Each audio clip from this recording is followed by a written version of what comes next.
여러분 안녕하십니까, 진성호입니다. 이재명 민주당 대표가 퇴원을 하면서 강서구청장 선거가 치러지고 있는 강서구를 방문했습니다. 올해 방문한 것은 아니었습니다. 그러나 처음으로 강서구청장 지원 유세를 한 겁니다. 자, 지금까지 이재명의 건강은 베일 속에 가려져 있습니다. 정말 단식을 해서 많이 아픈 건지, 그래서 재판도 오전만 받고 오후에 나왔습니다. 그랬던 이재명이 재판에서 그렇게 어렵다고 해놓고 바로 며칠 뒤 선거 유세장에 나타났습니다. 병원도 퇴원을 했습니다.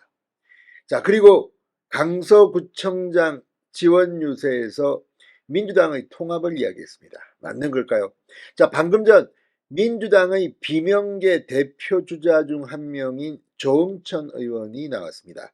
SBS 라디오에 나온 조응천 의원이 이런 이재명의 강서구청장 선거 유세에 대해서 정반대의 해석을 내놨습니다. 그러니까 이재명은 사기를 친 것으로 보입니다. 조응천의 말이 맞다는 말입니다. 자, 지금 정청래 최고위원은 이 비명계를 향해서 피의 숙청을 예고하고 있습니다. 그래놓고 또 이번에는 뭐 진 게 아니다 말이 왔다 갔다 합니다. 홍익표 신임 원내대표는 공천에서 비명계를 학살할 가능성을 열어놨습니다. 자, 앞으로 어떻게 될까요? 조응천 이제 뭐 선거 반년밖에 남지 않았습니다. 이제 마음을 비운 것 같습니다. 이재명의 정체를 폭로하기 시작했습니다. 이제 친명 비명 간의 갈등 폭발은 피할 수 없게 됐습니다. 일단 강서구청장 보궐선거 때문에 일시적으로 봉합된 것 같지만 이 선거가 끝나면 민주당이 패하든 이기든 민주당 내부는 쑥대밭이 될 것 같습니다. 진성호의 융단 폭격 시작합니다. 더불어민주당을 융단 폭격합니다. 방송에 앞서 아직 진성호 방송에 구독자가 아니신 분은 붉은색 구독 버튼 눌러주십시오. 더 좋은 방송으로 보답하겠습니다. 자, 민주당 조응천 의원이 당무 복귀를 앞둔 이재명 대표의 당 운영 방침에 대해 당의 통합보다는 장악력 강화, 또 강성 지지층의 요구에 계속 적극적으로 응하고 단일 대우로 가려고 하는 것 아닌가, 그렇게 저는 유추한다고 말에 눈길을 끌었습니다. 자, SBS 라디오 김태현의 정치쇼에 나온 조응천 의원은 방금 전 통합 메시지 자체는 별로 안 낼 것 같고 언급은 안 할 것 같다며 이같이 전했습니다. 그러면서 이재명 대표의 어제 강서구의 연설을 거꾸로 해석했습니다.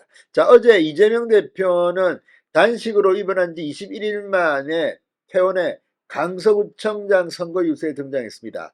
우리 안의 작은 차이를 넘어서서 부족하고 억울한 게 있더라도 잠시 제쳐두고 저 거대한 장벽을 우리 함께 손 잡고 넘어가자고 했습니다. 자, 이걸 보면 통합의 메시지처럼 보입니다. 체포동의안 가결파를 끌어안고 당내 화합을 이루겠다는 뜻을 밝힌 게 아니냐, 이런 희망 섞인 분석도 나왔습니다. 그러나 그렇지 않습니다. 조응천 의원은 정반대의 해석을 내놓은 겁니다. 당 장악력, 강성파. 아무튼 조응천이 어제 이재명 대표가 강서구청장 보궐선거 유세장에서 했던 발언은 완전히 사기친 게 아니냐는 의혹을 제기한 것으로 보입니다.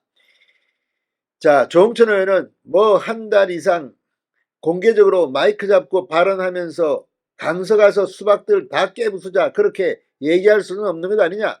통합원 팀을 강조할 수밖에 없다. 말보다는 행동이 중요한 것이다.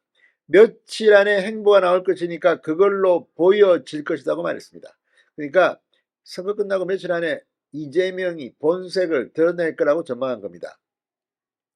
이재명 대표 체포동의안 가결 직후에 정말 상대적으로 책임이 거의 미미한 박광원 원내대표를 몰아내리고 그 난리를 쳤고, 의총에서 살벌한 육두문자만 안 나왔지 같은 당이라고 하기에는 정말 힘든 그런 의총.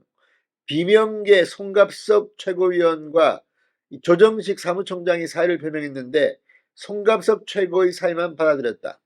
통합 메시지가 무색하게 행동은 비명계 내치기였다는 것을 강조한 겁니다. 자, 조정식 사무총장은 친명계입니다.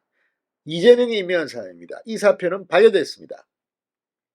조웅천 의원은 친명계 정청래 최고위원과 원내 지도부 원외그룹인 더민주혁신회의 등을 언급하며 대표 혼자 통합, 화합, 원팀 메시지를 내는데 제가 말씀드린 세 그룹들의 정말 강한 목소리를 어느 정도 제어시키고 이제 그만해라. 다음엔 당신들 불이익을 주겠다. 뭐 이런 게 없으면 그건 큰 의미가 없다. 저는 그렇게 본다고 말했습니다. 그러니까 지금 이재명은 입으로 애매모호하게 통합 메시지를 내지만 이재명의 가신 그룹들은 지금 전부 다 정반대의 목소리를 내고 있다. 그런데 이재명이 이들에게 그만해라, 자제해라 말도 안 하고 있습니다. 본심은 뭘까요? 아무튼 이재명의 사기 행각을 조웅천이 폭로하고 있는 것으로 보입니다. 자, 이재명 대표는 내년 총선에 출마할까? 계속 출마해서 국회의원 배지를 달고 있는 게 자신과 당에게 도움이 된다고 생각을 하지 않을까 싶은 그런 생각이라고 말했습니다. 그러니까 배지를 달고 있어야 사법 리스크를 피할 수 있다. 이런 계산을 하고 있는 게 아닐까 싶습니다. 자, 아무튼 지금 홍익표 원내대표가 당에 도움이 안 되는 사람에게 공천을 줄 수는 없다. 가결파 의원들에 대한 징계를 공언한 것 아니냐는 해석이 나오고 있습니다. 조웅천 의원은 당대표 약속, 의총결 이상 그거 대부분 대국민 약속인데 지켜서 대국민 신뢰 회복하고 정상적으로 민주당으로 나가자고 주장하는 게 당에 도움이 되는 거냐, 아니면 국민은 안중에도 없고 국민과의 약속은 저버리고 강성 지지층한테만 영합해서 자신의 정치적 동력으로 삼고자 하는 사람들이 당에 도움이 되는 쪽이냐. 홍 원내대표가 말씀하신 것은 후자 아니냐. 저는 그렇게 본다, 이렇게 말했습니다. 그러니까 지금 홍익표, 정청래, 아무튼 지금 하고 있는 짓거리들을 보면 이게 되겠습니까? 자, 이 정청래, 또 홍익표, 그리고 개딸들, 이런 그룹에 둘러싸여서 이재명은 어쩌면 사기를 치고 있는지도 모르겠습니다. 조웅천 의원의 발언을 계기로 비명계가 아마 선거가 끝나면 들고 일어날 것으로 보입니다. 진성호의 융단 폭격이었습니다. 여러분 감사합니다.